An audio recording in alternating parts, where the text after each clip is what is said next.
XY grid. This is the latest version of a responsive grid system that comes with Foundation. Previously, it has been a float grid and a flex grid. Now it's the XY grid. Let's take a look at what we can do with this. First, we see some basic examples, which we'll dive deeper into later on. Then we see how we can use gutters for margin or padding. We can use grid containers, a normal one, fluid one, or full one. We can have cells being auto-sized or shrink. We can collapse cells with the margin collapse or padding collapse. We can use offsets. We can have a block grid and the vertical grid, hence the name XY grid. So this is the Y version. We can have a grid frame that takes up the full height of the page. Finally, we can nest grid inside another grid. Let's go ahead and create these examples. First, we have the basic grid example. We add a div tag with the class gridX since we want this to be a horizontal grid. Later on, we'll look at how to create vertical grids. Inside of this, which we can look at as a row, we'll add our columns, but using the class cell, just like so. And we'll have two of these. These will by default stack on top of each other. However, we can also make them turn into multi-column grids. So let's add the class small 4 to these cells here, and just add a third one. Now we can use a total of 12 columns for our grid. So each one of these will take up 4 out of 12 columns, meaning 1/3. So these will, for small devices and up, meaning all devices, take up 1/3 of the available width. Let's create a third example.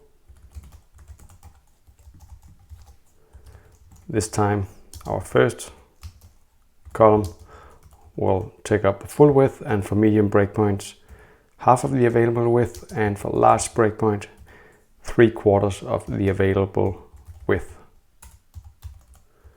Just add some helpful text here. Now we'll copy this and change the second cell to take up 1/4 of the available width for large devices and up.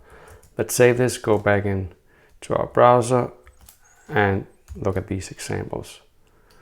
The first two lines here is our first example. They will stack on top of each other for all device sizes. Our second example is this one that will take up 1/3 of the available width for all device sizes. And now we see the responsive example here. Initially, they will stack on top of each other. When we get to the medium breakpoint right there, they take up half of the available width, and when we reach the large breakpoint right there, they take up 3/4 and 1/4 of the available width. Now let's see how we can use gutters with our grid system. Let's copy this last example here. Now we'll add margin gutters using the grid margin X class. We can also use padding gutters by using the class grid padding X instead. Let's save this, go back and refresh. Here we see in the first example we have margin gutters being margin outside of our cells, and in the second example we have padding gutters being gutters inside of our cells. So the most common one to use is probably the padding gutters. This is what I mostly use. Now let's take a look at grid containers. For these examples to work, we can see that I have taken them out of our grid container used on this in this learning kit. Now let's go back here. We'll paste in this example from here. like so. Now we want to create a grid container for this, so we wrap it in a div tag with the class grid container. This will give it the max width and center it on the page.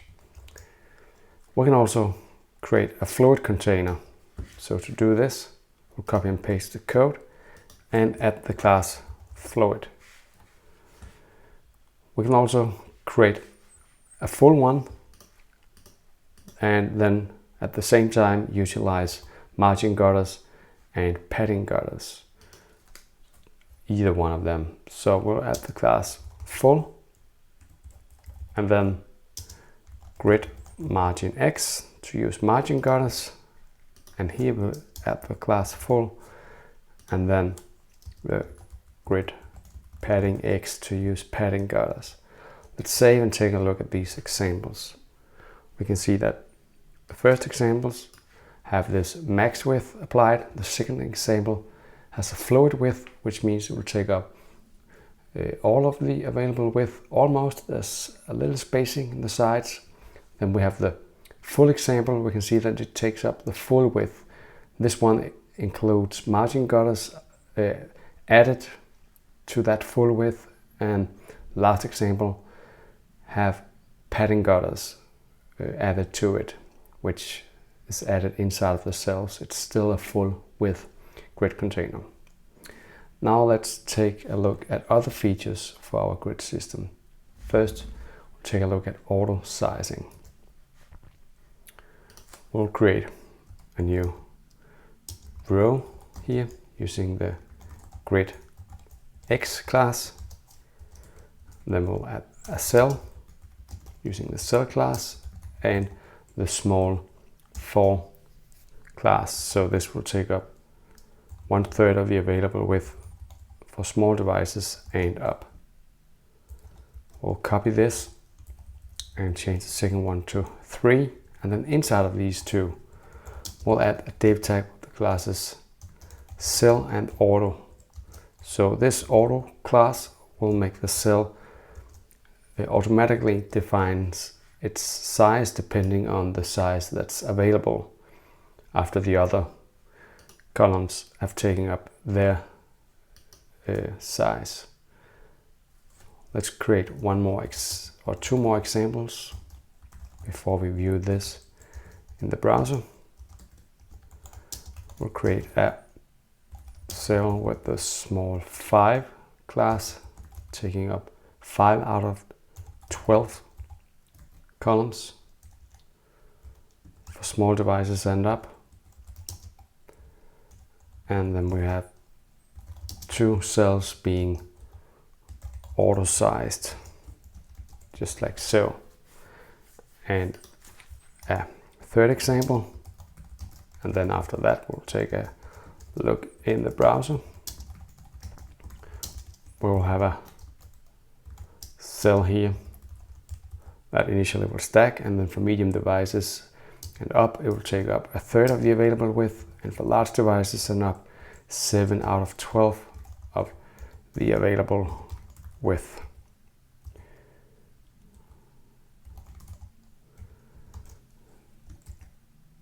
We'll copy this one time and change this large 7 class to large 3, so it will take up 3 of the available 3 out of 12 columns. And finally we'll change the second one to large auto, so it will automatically size itself on large breakpoints and up. Now let's go into the browser and refresh. Here we can see in the first example, which is the first row, we have the middle cell being auto-sized.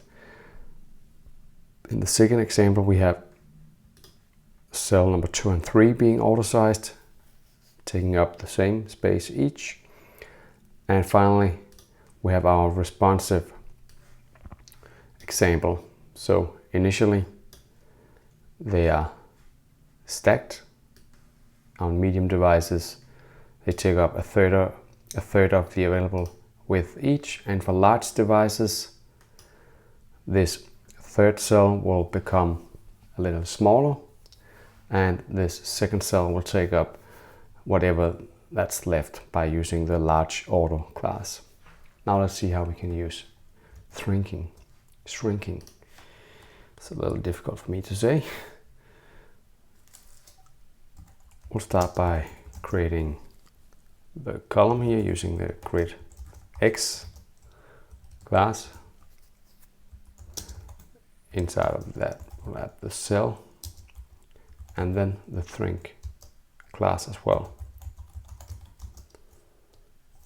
Then we'll add an auto-sized cell like so. And finally we'll add a cell with the width of 1/4, so 3 out of 12 columns.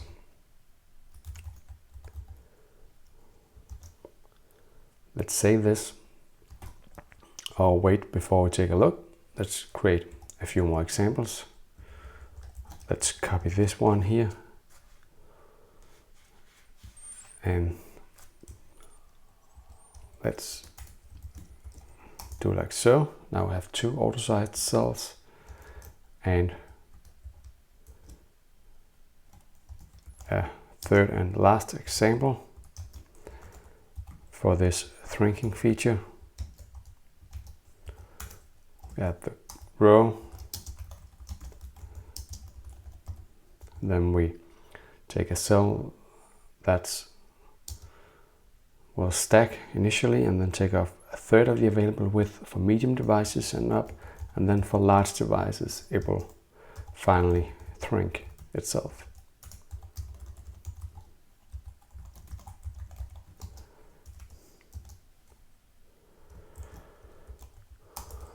We'll copy this a few times, and now for the second one we'll make it auto-sized on large devices and up. Let's go back into the browser, refresh and have a look. Here we see our first example. We have the middle cell being, or the first cell being shrinked, so it only takes up the space that it needs. This is also true for the second example. We have the first cell being shrinked. The others 2 are auto-sized. Then for the final example we have a responsive example. So first all of the cells are stacked, then for medium breakpoints they take up a third of the available width, and then for the large breakpoint the first one shrinks, the second one becomes auto-sized, and the third one shrinks as well. So this is how we can use the shrinking feature. Now let's take a look at how we can collapse cells, which only works for the X grid, the horizontal grid. So let's go into our code editor. Now we'll create the row here and add in 2 cells. It will stack initially, then take up half of the available width for medium, and then 3/4 of the available width for large breakpoints and up. So it looks like this, and the second one will be changed so it takes up 3 out of 12, meaning 1/4 of the available width for large breakpoint sizes and up. Now let's just copy this and paste it in here. Now to add a margin collapse for large device sizes, we first add the grid margin X, and then we add the large margin collapse class. We can do something similar with the padding collapse for this example for medium devices. So first we must add the grid padding X. Then for medium devices and up we add the medium padding collapse class. Let's take a look in the browser and see what this really means. So here we have the small device size, and we first have the margin collapse for large devices. These are now stacked, and on medium devices they take up half of the width each. We can see that they have margin gutters, and then when I reach the large breakpoint, we can see that it collapses. It is simply removed. Now let's take a look at the padding example down here. Initially stacked, then for medium devices we can see that it takes up half of the available width, and that padding gutter has now disappeared. Let's take a look again here on small devices. We have the padding gutter, then for medium devices and up it's gone. Let's take a look at offsets. This is also only for X grids. We'll create the wrapping element, the column that acts as a column with the gridX class, and then we'll create 2 cells, giving the classes cell, medium 6, large 3, and then to create the offset we add the large offset 3 class. So we have the device breakpoint keyword here, then offset, and then the number of columns we want it to be offset.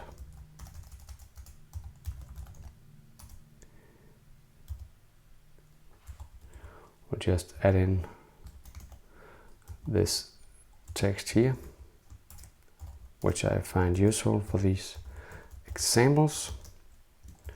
And now we'll create a second cell with the classes cell, medium 6, and large 3. This one shouldn't be offset. The first one that's offset will push to this one, so we don't need to add it to everyone. Now let's save this, go back and refresh. Let's resize this a bit. So we can see here for the medium breakpoint it takes up half of the available width, and it hasn't been offset yet. Now for the large breakpoint we can see that the first one have been offset 3 columns, pushing to the second one as well. So they are 3 columns wide each and being offset by 3 columns, and that means we have 3 columns left to the right side here. Now let's take a look at block grids. This also only works for the X grid, the horizontal grid. Let's add the div tag with the class gridX, and now let's add some simple cells here only with the class cell. So we want to add 12 of these, so we'll paste in 2, 3, 4, 5, 6, 7, 8, 9, 10, 11, 12. This should be 12, yes. So now instead of defining the number of columns that we want to be the width of each cell, we define how many cells we want across each breakpoint. So for small devices and up, we want 3 cells per row, and then for medium devices and up, we want 4 cells per row, and for large devices and up, we want 6 cells per row. So let's save this, go back and refresh and take a look. So initially we want 3 cells per row, then for medium devices we want 4 cells per row, and for large devices we want 6 cells per row. This is a quick way to create a block grid.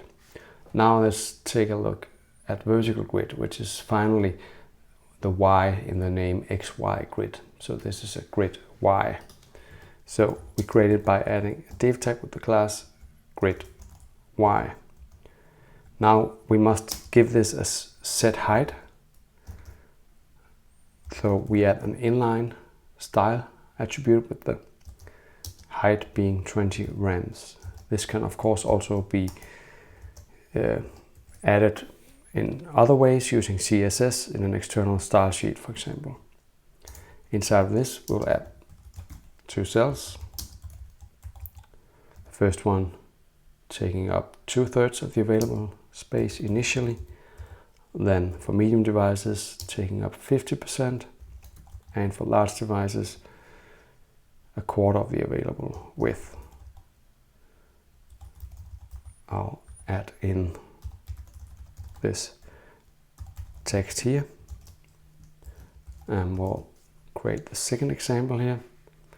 We'll change this small 8 to small 4, so it will be 1/3 small device sizes, and on large device sizes it will be 9 out of 12 columns. Let's save this, go back and refresh.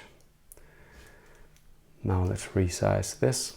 We see that it's a vertical grid, and initially we have small 8, small 4, then for medium breakpoints they take up half of the height each, and finally they take up 1/4 and 3/4 of the height each.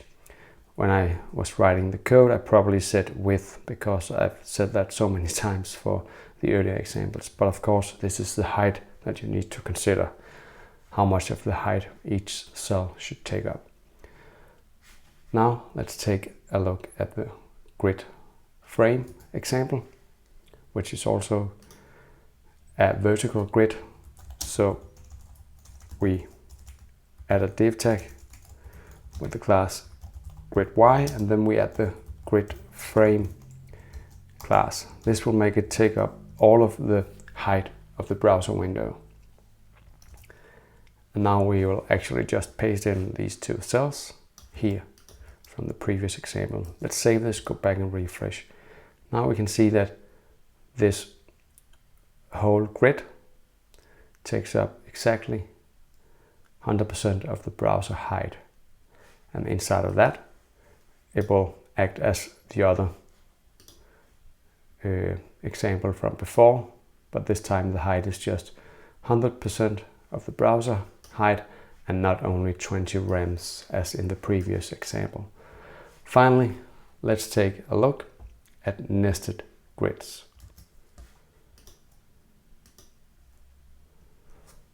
We'll start by creating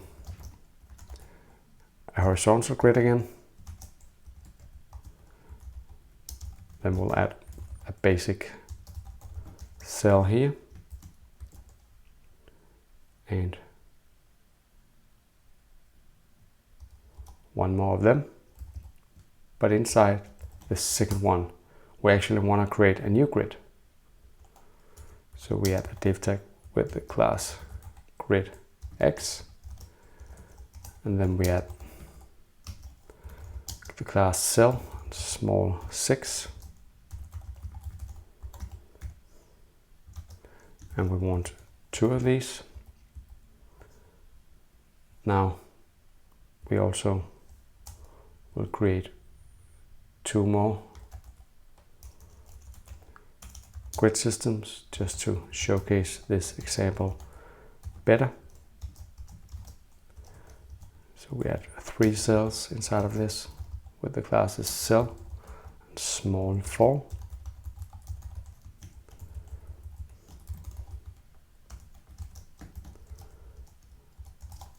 And we'll create our final grid.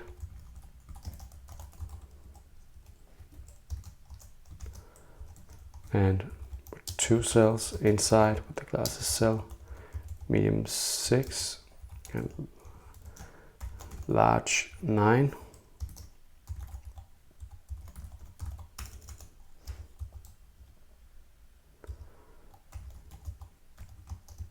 Like so.